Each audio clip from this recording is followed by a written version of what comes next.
26 जनवरी। आज का दिन तो अमर दिन है।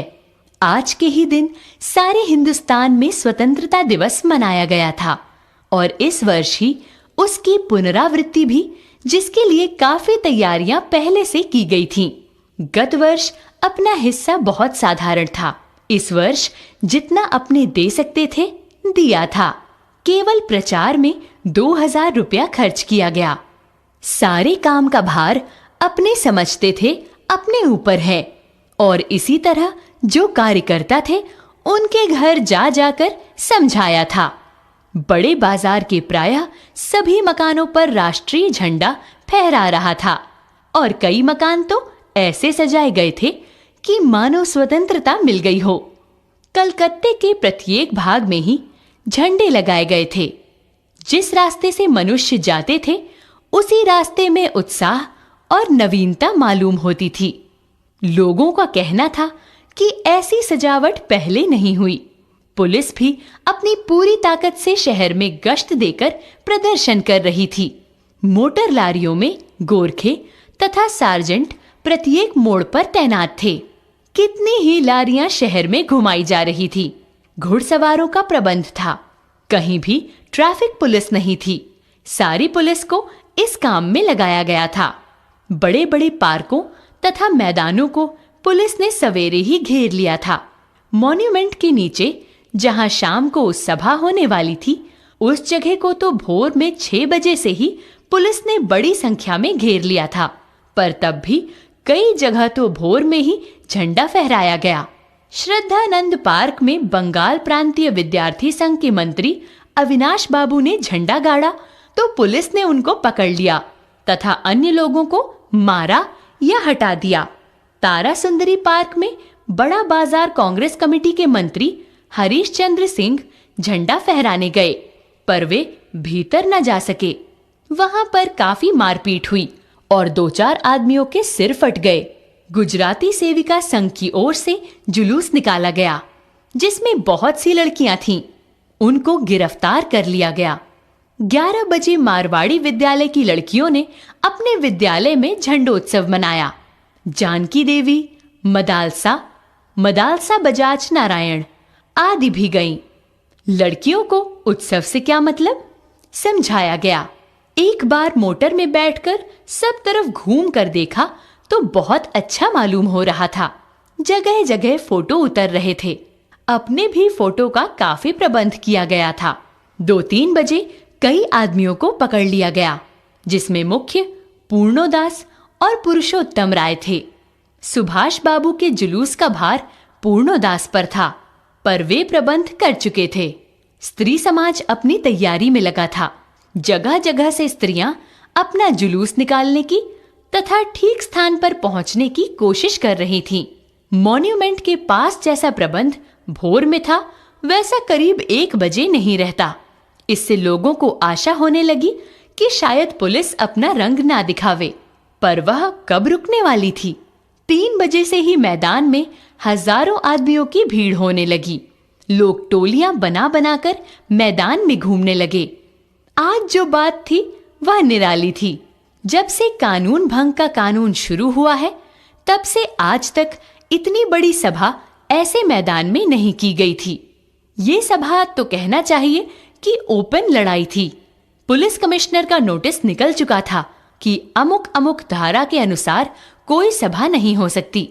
जो लोग काम करने वाले थे उन सबको इंस्पेक्टरों द्वारा नोटिस और सूचना दे दी गई थी कि आप यदि सभा में भाग लेंगे तो दोषी समझे जाएंगे। इधर काउंसिल की तरफ से नोटिस निकल गया था कि मॉन्यूमेंट के नीचे ठीक 4:24 पर झंडा फहराया जाएगा तथा स्वतंत्रता की प्रतिज्ञा पढ़ी जाएगी। सर्वसाधारण की उपस्थिति होनी चाहिए। खुला चैलेंज देकर ऐसी सभा पहले नहीं की गई थी।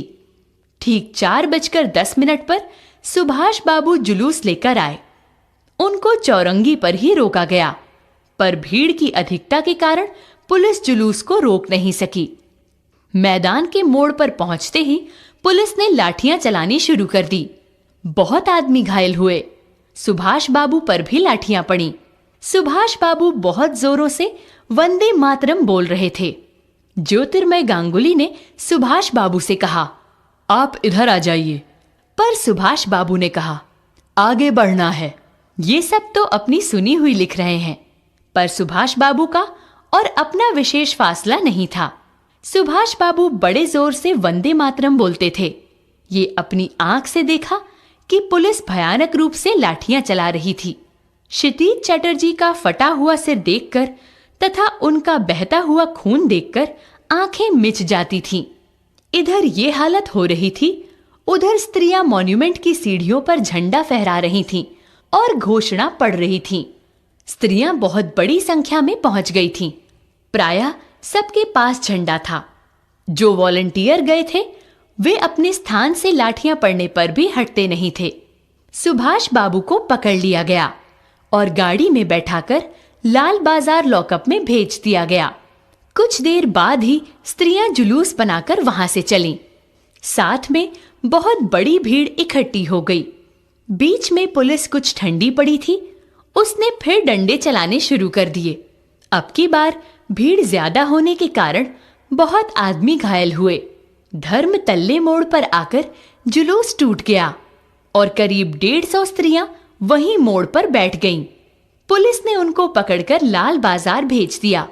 स्त्रियों का एक भाग आगे बढ़ा, जिसका नेतृत्व विमल प्रतिभा कर रही थी।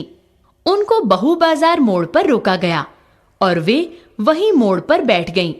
आसपास बहुत बड़ी भीड़ इकट्ठी हो गई, जिस पर पुलिस बीच बीच में लाठी चलाती थी। इस प्रकार करीब पौन घंटे बाद पुलिस की लॉरी आई और उनको लाल बाजार ले जाया गया और भी कई आदमियों को पकड़ा गया।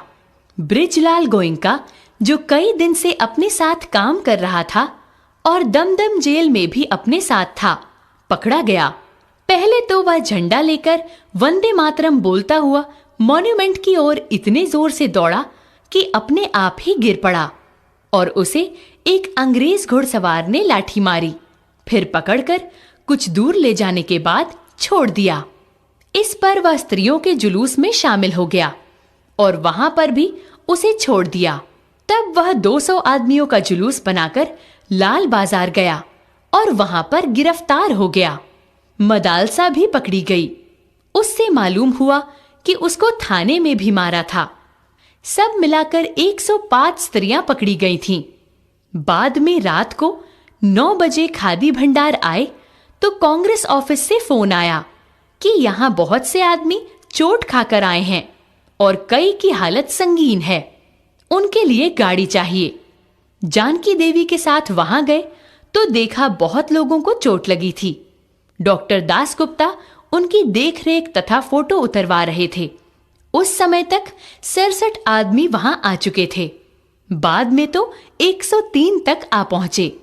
अस्पताल गए लोगों को देखने से मालूम हुआ कि 160 आदमी तो अस्पतालों में पहुंचे और जो लोग घरों में चले गए वे अलग हैं। इस प्रकार 200 घायल जरूर हुए हैं। पकड़े गए आदमियों की संख्या का पता नहीं चला, पर लाल बाजार के लॉकअप में स्त्रियों की संख्या 105 थी। आज तो जो कुछ हुआ वह अपूर्व हुआ है। बंगाल के नाम या कलकत्ता के नाम पर कलंक था कि यहाँ काम नहीं हो रहा। वह आज बहुत अंश में घुल गया और लोग सोचने लग गए कि यहाँ भी बहुत सा काम हो सकता है। एक तो लाइक और शेयर ठोक दीजिए, महाकाल का ठोक दीजिए, 5000 लौटे दिख जाना चाहिए।